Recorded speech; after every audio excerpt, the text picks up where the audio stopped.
Another example of a bipolar episode involved my stepmother. Some viewers of previous episodes, like Depression, will know that my dog Casper died in December and that I went through a deep depression. In January, I would usually fly from New York down to Texas to visit my father for a week. 2014 was a disaster. Of course, since I have bipolar disorder, I am on various medications. I really don't know if missing several doses of medication was intentional or accidental, but I skipped them.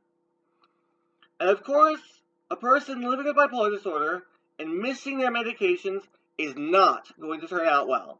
I have always had issues with my stepmother for obvious reasons. I mean, no person living with their mom wants to deal with their father getting married to a woman you don't like. This year we were butting heads. This is, of course, a recipe for disaster.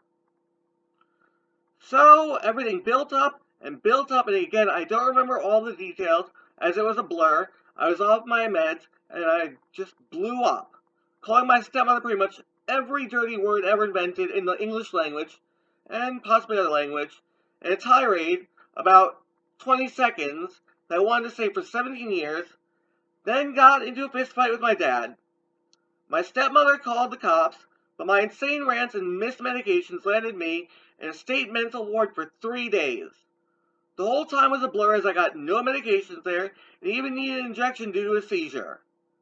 When my dad picked me up to send me back to New York, the car ride was silent and very bad tension.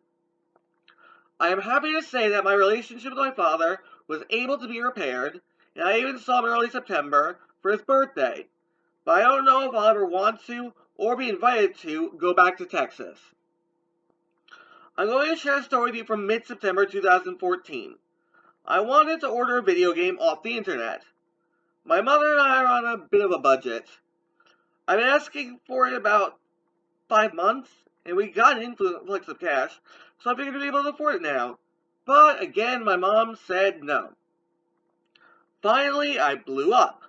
I screamed as I always do, and in spite, I smashed my mother's favorite mug with her name on it. Then I smashed a special music box my deceased grandfather had given to my mother.